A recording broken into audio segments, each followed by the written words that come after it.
Hello everyone, this is Vishal Raj.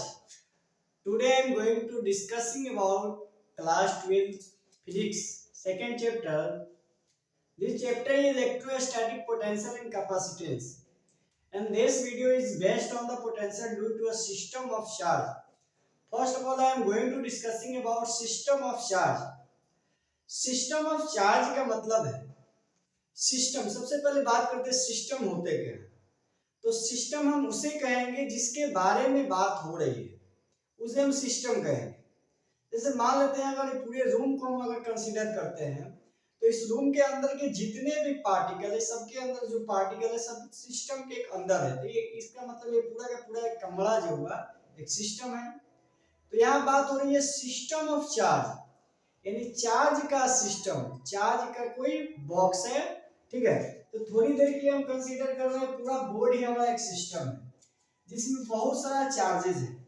यहाँ पे कुछ Q1 चार्ज है, यहाँ पे आपका कुछ Q2 चार्ज है, यहाँ पे कोई आपका Q3 चार्ज है और यहाँ पे कोई आपका Qn चार्ज है, ठीक है। बहुत सारे चार्ज बिखरा हुआ है। अब इसके वजह से एक P पॉइंट पे, मानते इस पॉइंट को P कंसीडर करते हैं, इस P पॉइंट पे टोटल इलेक्ट्रिक पोटेंशियल कितने होंगे। क्वेश्चन है सिस्टम ऑफ चार्जेस, चार्जेस की वजह से पोटेंशियल। तो हम किस पॉइंट पे कंसीडर किए, इस P पॉइंट पे इलेक्ट्रिक पोटेंशियल कितने होंगे।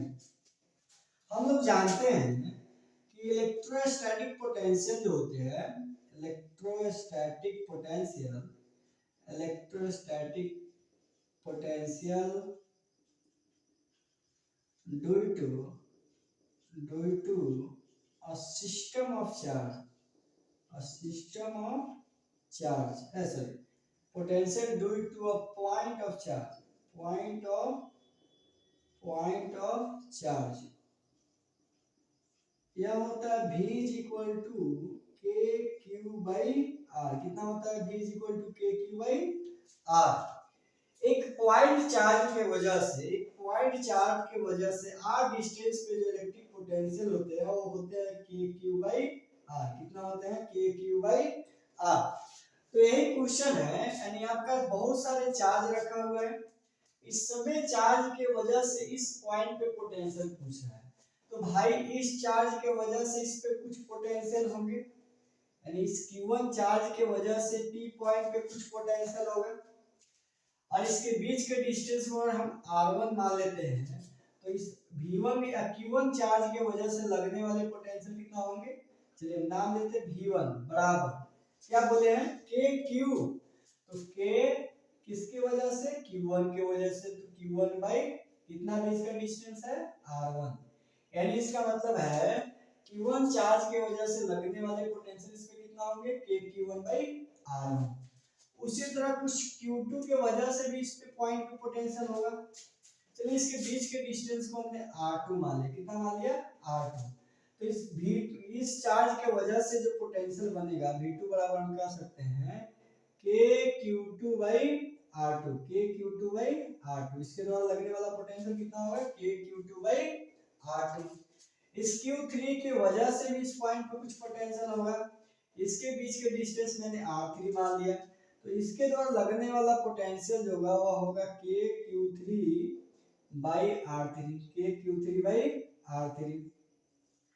Q1 Qn के द्वारा भी कुछ पोटेंशियल होगा, इसके बीच के डिस्टेंस को मैंने यहाँ n मान लिया। तो क्या हो गया Vn जो है ना किसके बराबर हो जाएगा Qn बाई Rn के बराबर हो जाएगा। यानी अगर सबको अलजेब्रिक सम कर दिया जाए तो इस P पॉइंट पे टोटल पोटेंशियल हमें मालूम पड़ जाएगी, ठीक है।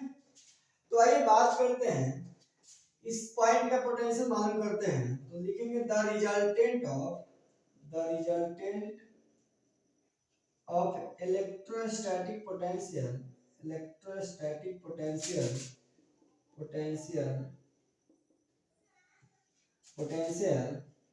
एट पॉइंट P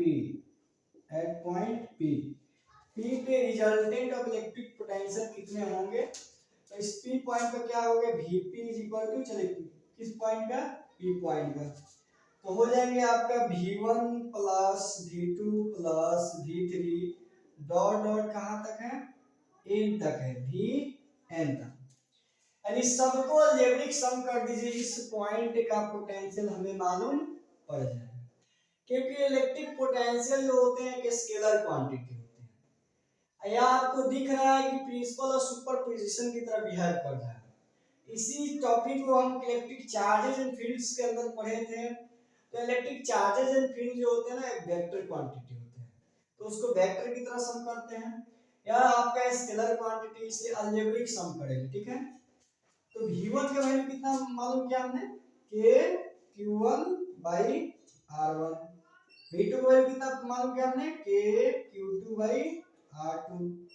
V3 का वैल्यू मालूम कितना किया, K Q3 by R3। यह कहां तक है, n तक, K Qn by Rn by Rn, ठीक है। इस सब में से हम कॉमन ले लेते हैं K को बाहर निकाल देते हैं, तो क्या बचा, Qn by R, sorry Q1 by R1, Q2 by R2 plus Q3 by R3 plus कहां तक, n तक, Qn by Rn। यानी टोटल इलेक्ट्रिक पोटेंशियल होगा इतना होगा, ठीक है। अगर इसे चाहे तो हम उस समेशन के फॉर्म में लिख सकते हैं, Vp K समेशन I कहां से, 1 से लेकर इसका वैल्यू कहां तक रहेगा, n तक रहेगा, इसका वैल्यू कहां तक रहेगा, n तक, और कहां से, ai by ri। इसे समेशन के फॉर्म में ऐसे भी लिख सकते हैं। समेशन का मतलब होता है टोटल चार्जेस का सम, टोटल चार्जेस का सम, टोटल चार्जेस को सम करके हम ऐसे लिख सकते हैं, इसका वैल्यू 1 से लेकर कहां तक रहेगा, n तक रहेगा, ठीक है। वैल्यू 1 से लेकर कहां तक रहेगा, n तक। जैसा जैसे i का वैल्यू बदलते जाएगा, यहाँ आपका चेंज होते जाएगा। i का वैल्यू 2 डालेंगे तो यहाँ क्या हो जाएगा, a2 by r2, क्लियर, ठीक है। a2 नहीं लिखते हैं, q2, सॉरी यहाँ पे हम लोग qi लिख देते हैं, क्या लिखेंगे, qi। जैसे जैसे i का वैल्यू चेंज करेंगे वैसे वैसे आपका वैल्यू पता चलता जाएगा, ठीक है। समेशन का मतलब होता है सारे चार्जेस का सम, ठीक है। एक मेन पॉइंट इसमें यह है कि अगर मेरे पास कोई चार्ज निगेटिव है, अगर मेरे पास चार्ज निगेटिव है तो उसका पोटेंशियल भी किस में आएंगे, निगेटिव में है। अगर चार्ज निगेटिव तो पोटेंशियल किस में आएंगे, निगेटिव में। अगर चार्ज पॉजिटिव तो पोटेंशियल किस में आएंगे, पॉजिटिव में। अगर मान लेते हैं इसी चार्ज को अगर माइनस Q1 रहता, माइनस के Q1 रहता या माइनस के Q2 रहता, तो हम माइनस के यहाँ पे क्या लगाते हैं, माइनस के Q1 लगाते हैं। Q2 माइनस में आता है, यहाँ पे क्या लगाते हैं, माइनस का लगाते हैं। यानी इसका मतलब है इलेक्ट्रिक पोटेंशियल के अंदर हम साइन के साथ साथ यूज करते हैं। अगर निगेटिव में है तो निगेटिव इस्तेमाल करेंगे, और पॉजिटिव है तो पॉजिटिव इस्तेमाल करेंगे। तो यह था आपका potential due to system of charge का कुछ टॉपिक।